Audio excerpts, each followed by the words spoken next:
Fala, traders! Tudo bonzinho com vocês? 7 de maio, super quarta, conhecida aí no mercado financeiro, que é a decisão da taxa de juros que o presidente do Fed se reúne para comentar a respeito das questões tarifárias.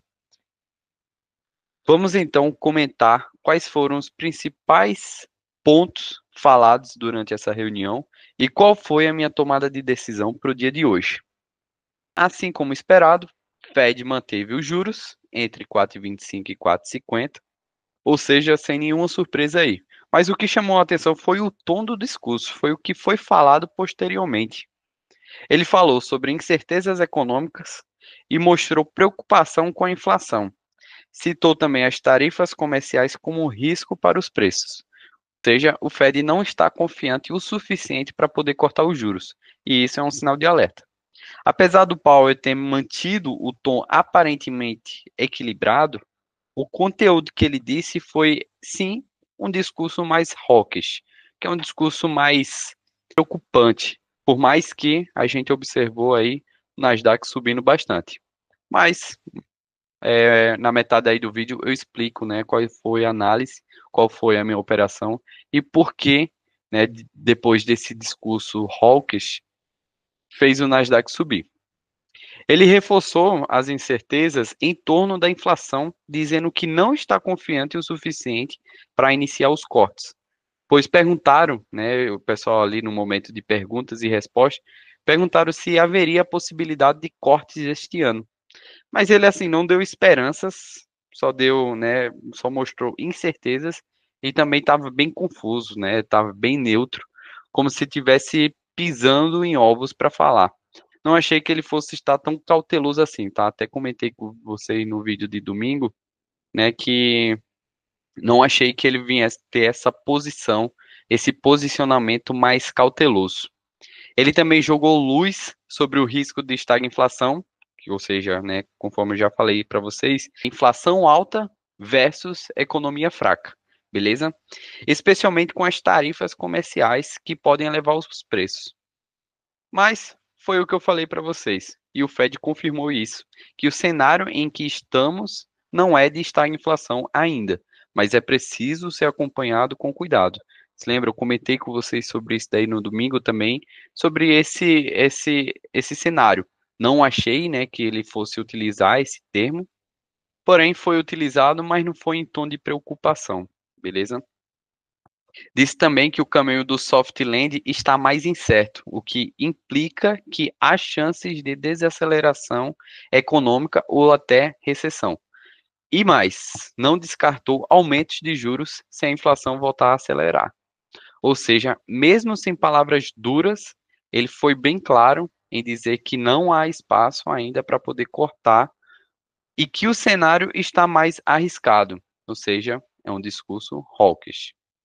Então, entramos aí, né, naquele conflito, né, como eu disse para vocês no início do vídeo. Com todas essas incertezas e com todos esses comentários, eu, né, de fato, eu estava numa expectativa que o Nasdaq ia reagir negativamente. Então, assim, eu estava aguardando que o mercado viesse cair drasticamente depois de todos esses comentários que ele fez.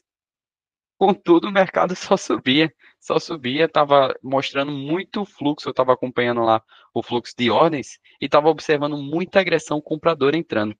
E aí eu comecei a refletir, né, e pensar, por quê? Qual que é o motivo disso estar ocorrendo, né? Qual é o motivo? Se ele tem comentado, né, se ele tem mostrado essas preocupações de inflação, até mostrei para vocês, né, que tinha, se ele viesse com o discurso, né, pontuando bastante a respeito de inflações, incertezas e tudo mais, o mercado ia cair. Então, fiquei aguardando isso acontecer. Mas por que o mercado só subia e só estava aparecendo cada vez mais agressão compradora? E aí comecei a refletir, né? Então comecei a refletir e assim, né, cheguei num consenso que talvez, tá? Talvez seja porque o mercado já estava pessimista e também já estava precificando um risco zero de cortes. Então, assim, observamos aqui, né, diante dessas últimas semanas, que o mercado só tem caído, aquelas incertezas de tarifas comerciais, a gente sabe que todas essas tarifas aumentam, né, a inflação, ou seja, isso é ruim. Então, né, o mercado já estava muito pessimista. E o Powell também não sinalizou alta de juros, apenas disse que vai esperar os dados. Ele falou bastante essa frase, né, wait and see, ou seja, esperar e ver. E todas essas incertezas que ele demonstrou não é elevação de juros.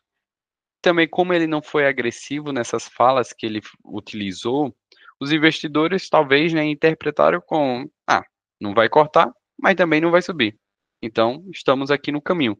Essa parte de não vai cortar, mas também não vai subir, é a questão dos juros, tá? Tudo é a respeito, tudo é envolvendo os juros, tá? Então, ou seja, se não vai cortar, também não vai subir.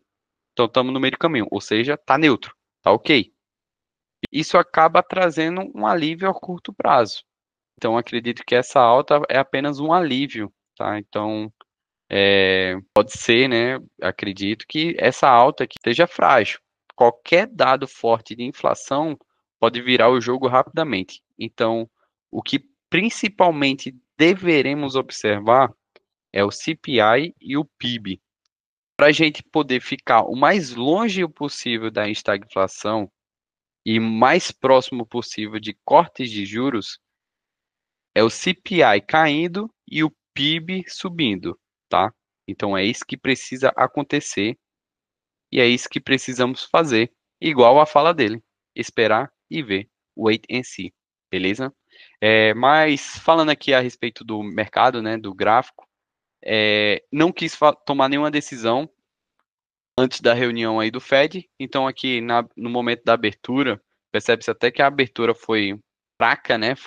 Subiu com muita fraqueza compradora aqui, então decidi ficar de fora tanto no momento dessa abertura como posteriormente, né? Fiquei aguardando. Teve bastante manipulação, tá? Porque deu até possibilidade aqui de compra, deu essa possibilidade aqui de compra também, né, que poderia sim, né, deu uma possibilidade de compra aqui que eu fiquei observando e que teria sim manipulado, ou seja, o stop ficaria aqui no fundo, teria manipulado e o mercado ia estopar a gente, né, a gente ia virar liquidez e o mercado subiu.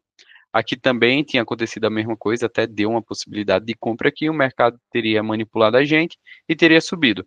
Aqui foi uma venda, perdão, até mais razoável. Demonstrou aqui fraqueza compradora, o viés aqui era vendedor, e aí, né, foi uma venda ok que poderia sim ter sido feita. Mas novamente não fiz nada, tá? Só estou passando aqui o que é que poderia ter acontecido.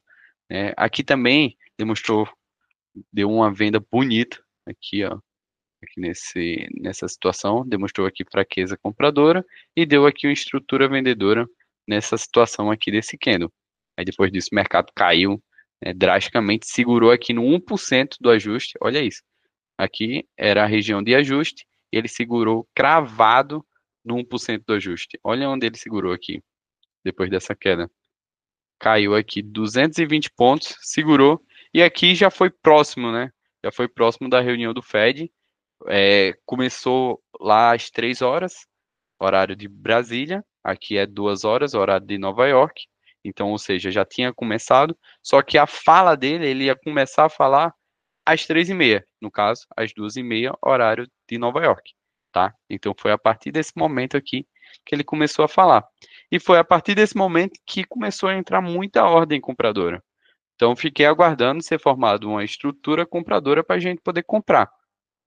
E aqui nessa situação, vou voltar ao mercado, aqui nessa situação, observei que deixou bastante pavio, deixou até uma estrutura compradora, só que se a gente fosse comprar aqui, o stop teria que ficar aqui, ó, de 85 pontos. O stop ia ficar caro, ia passar do nosso GR. Aí beleza, fiquei aguardando, o mercado deu uma estourada para cima, mas fiquei aguardando, ver se formava alguma outra coisa.